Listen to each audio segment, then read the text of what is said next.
Welcome to the Shakaama Live Show with your host, Shakaama.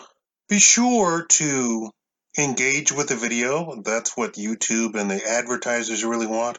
Make sure that you have advertising actually turned on so you can actually help me, because everything that you do when you don't have ads turned on doesn't count at all. And it actually hurts, because if you watch my stuff and you don't have ads turned on, that means a person with ads has been shut out of actually watching my video, and so you're doing a double duty of hurting me twice over.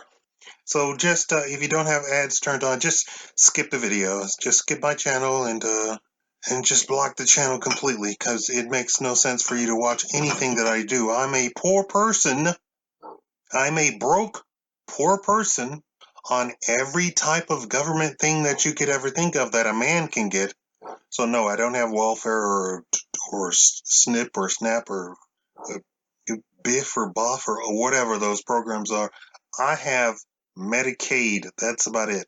So interact with the video. That means click thumbs up, thumbs down, leave a comment, share the video, share the video, share the video.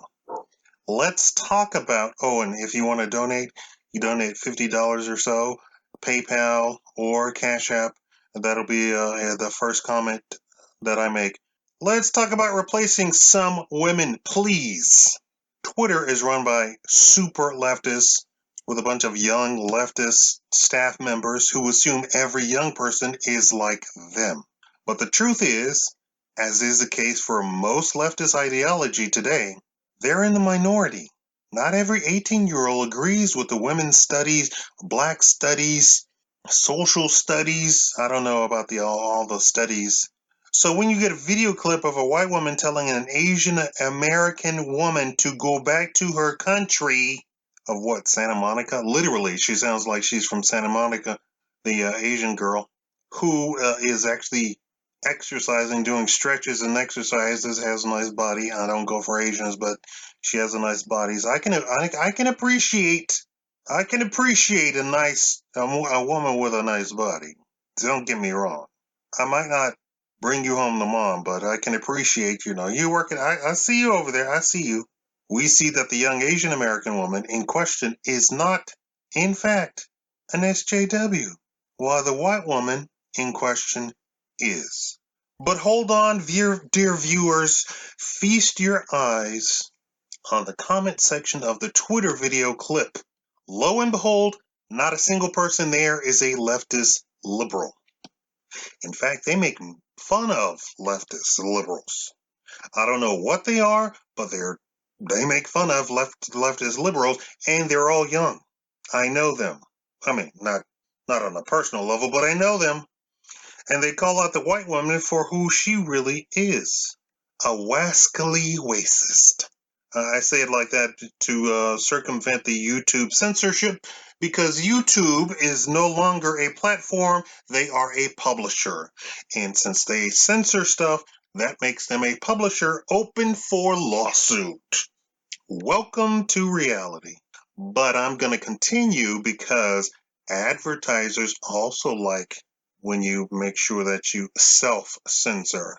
But it doesn't stop there. Tons of clips in this age of phone cameras are now surfacing about all the stuff that's going on, all of it from January all the way up until now, of not just police, but of quote unquote black supporters.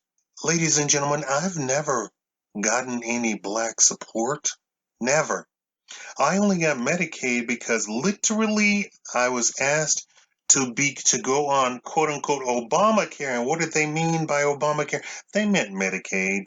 That's what they meant. Apparently they get something by putting people on Medicaid. And seeing as I don't make money and I'm self-employed, don't have an employer to give me money, the very next best thing is to put me on Medicaid. Do I make a lot of use of the Medicaid? No, for like 2 years, I had no use for it at all. They kept reminding me, it even expired. And I went to the office and said, well, you used to have Medicaid. Why'd you go off it? I said, well, I don't go to the doctor. Then My blood pressure shot up to 240. I was speaking in tongues. Well, I wasn't really speaking in tongues. I was speaking in, and I don't know what I was speaking in because I was thinking something, but the words wouldn't come out, and it freaked my neighbors all the way out. They called the police, the 911, the EMT, the governor, everybody. They said, this guy, either we're going to burn him at the stake or he needs to go to the hospital. And when they strapped my arm up with the machine and the EMT could not read my pressure, and then finally he increased the range on his machine because he's thinking, oh, he's got 150 or something. No, it read 240. He says, by law, we are going to have to force you to go to the hospital. It is no longer an option for you not to go. Strap him up, boys. And that's what they did. The 5 EMTs strapped me into a gurney, and away I went. And I've been going to the doctor ever since. And that's how I got the flu, the virus. Let's continue on with our lovely story. I've never had any black support. I've never gotten a job. What do you call it? I've never. Affirmative action. I've never gotten a job for affirmative action. I never got into school, into college with affirmative action. I never got to law school on affirmative. In fact, my law school had a helping program. So they went to all of the black universities down south, right? Black universities, and sought out potential talent. And if they did not have the enough grades or the enough scores on the LSAT, they let them in. I didn't get that. In fact, when I asked them point blank, they said, no. And in fact, not only are you not here on affirmative action, you got a scholarship for being a genius. I'm not even joking. I'm just laughing because I like to laugh. So no, I've never gotten black support. I'm kind of offended. I'm super black. Oh, I've been fired for being black. I've been arrested for being black. I've been stalked for being black in stores. You know how they stalk you. I have had all of the other negative connotations that black people face. And Brian Gumbel said he couldn't get a taxi, and he's a millionaire on TV, famous in the entire nation. Taxi cabs wouldn't stop for him because all they saw was a black man. He said, it's kind of outrageous. So when he hears the stories, he said, it doesn't happen to me on a daily basis, but it has happened.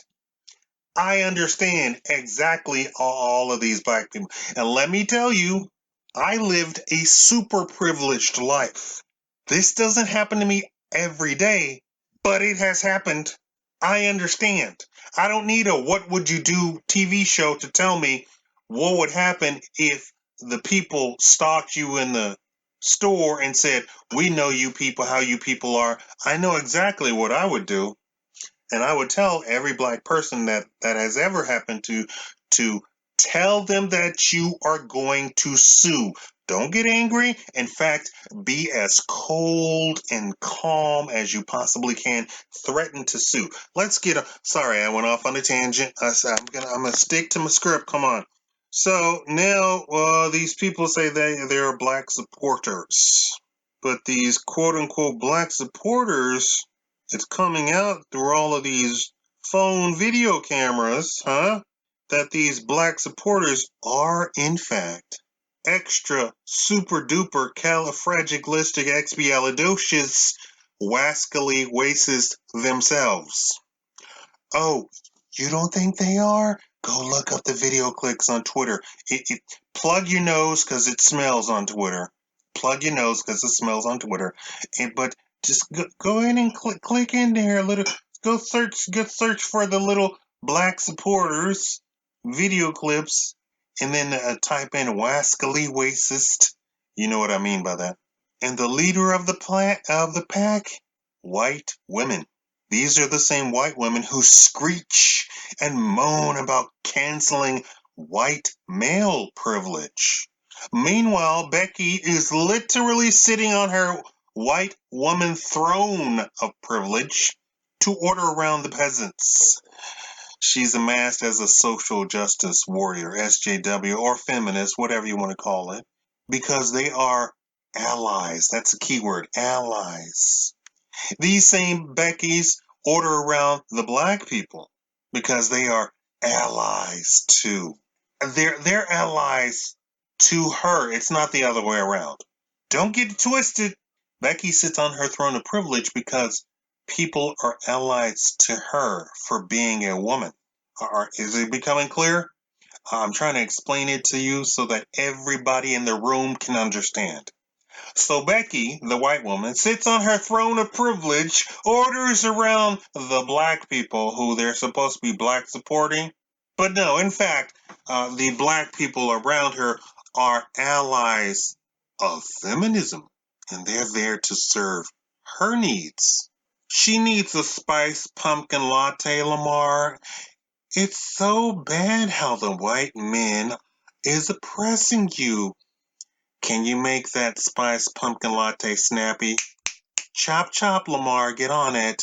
Oh, and Jose, can you do my lawn this weekend? Be a dear. Do my lawn this weekend, okay, Jose? Because we're all allies. Meanwhile, I'm having a conversation with my 90-year-old mother, and she's not 90, I'm just saying that. I had to explain that because it's a joke, and maybe people watching it really think that I have a 90-year-old mother, i.e. not a grandmother. And trying to explain to her the concept of toxic masculinity, to which she replies, so they want men to be women? How is masculinity toxic? Explain this to me. And she kept saying, okay, stop. I don't want to, I don't know, I don't get into this. But after 30 minutes of me insisting that because this is, I try and tell her about stuff that's going on in the world, and she refuses. But then when something happens that she personally sees, or she sees it on Facebook, because she's on Facebook, and she is highly offended that Facebook shows very inappropriate stuff. And I tell you, this is what's going on. They speak out of one side of their mouth, and then at the other side of their mouth, they're showing you pictures of this, that, and the other. Huh? They claim that they're morally superior to you, but on the other side, they're walking around with their shirt off. And I have to explain this to my 90-year-old mother. I'm trying to tell you, Mom, this is the world. And after 30 minutes, she still didn't get it. And from a religious standpoint, she really didn't understand it because she's super duper religious, right? From her perspective, men are supposed to be men. And masculinity is male. It literally is in the word definition. Why is there a debate? She kept interrupting me. It's about the 15-minute mark when she starts saying, this is no excuse for you not to get married. Leave those types of women alone. There are plenty sane ones out there. And that's where we come to the point of this video. Let me ask you people, can we just replace those women with a fully functioning female hyper-realistic robot? Yes, for only $345,000, you too can order your super hyper-realistic, fully functioning female robot from Japan. You have to speak Chinese or Japanese, or of course, I was gonna surprise you all with, what is it? It's not South Korea. It's Indonesia. So the Japanese are just like the United States, right? They hire out or they send their jobs to the less rich countries to do the labor for producing the robots. I'm sorry I did not get the link for that. And of course, I'm relying on my memory, but I wrote the script anyway. I know some of you are afraid of it. Some of you are disgusted by the very idea of it. Some of you question the sanity of anyone buying one. But I put this entire story of what I just told you at your feet. You can't question Becky's privilege unless you have something that's 10 times better. And let me explain that statement to you. Sure, there's already super hot, super beautiful women out there, right? But the idea is, and some of the super hot, super beautiful women are actually very available to any Tom, Dick, and Harry. And I'm not talking about they get around. I'm talking about they're down to earth and they're not stuck on themselves. I meet them all the time. I don't know if it's because I'm super hot and beautiful, but I meet a lot of hot women who are very down to earth. Like, hey, how's it going? Hey, what you up to? Hey, how you doing? How you doing, Brian? How you doing, Steve? How you doing, Bob? What's up? And all the men are like, what? What? Yeah, let's go play some Minecraft. Let's go play some NBA 2K. And they're like, what? Hold on, I got my high heel stuck in the gutter grate. Here, pull my hand, pull my arm, get me out of here. There you go. What's up? Nice shoes, nice kicks. Yeah, I don't know if they talk like that, but I'm trying to paint a picture. Uh, you have super hot women out there, and like I said, some are down to earth. But the idea with a robot, any man can have a super hot 10 robot with a purchase of $345,000. Oh, Becky's will only date men over 6 feet tall? Becky doesn't realize only 10% of the worldwide male population is over 6 feet tall. And just by going up 2 more inches to 6'2", it drops to 1% of the entire world male population drops to 1%. And most of those men make so much money that so much more money than she does, that they literally and physically aren't in the same places that she can even afford to hang out. But Bob, Steve, Brian, they don't have to be rich and they can get a Fembop 9000 for a mere $345,000, payable in installments of $20,000 a year if you act now. $20,000 a year if you act now. If we do any upgrades within your buying period of 20,000 and 345,000, 5 times 3 is 15 says 17 years. If there's any upgrades, we'll go ahead and replace your current robot with the upgraded robot at no extra charge. After the 17 years, though, you'd have to buy a brand new robot. So let me tell you, I want you to compare purchasing or the money that you spend on girlfriends, wives, all the stuff that comes with a wife, like wife and children, all of those expenses. I want you to add those up on a year basis, including how much it costs to keep them fed, clothed, housed, electric bill, heating bill, cooling bill, water bill, trash bill. Add all of that up, and you'll see that $20,000 a year is a bargain, and for only 17 years. Some people spend more of that for a car, and a car only goes from point A to B. It doesn't do any of that other stuff. So, I ask you, can we replace the Beckys of the world? Just the Beckys, and any other name that she goes by. Thank you all for watching. Give me a thumbs up, baby. Thumbs up.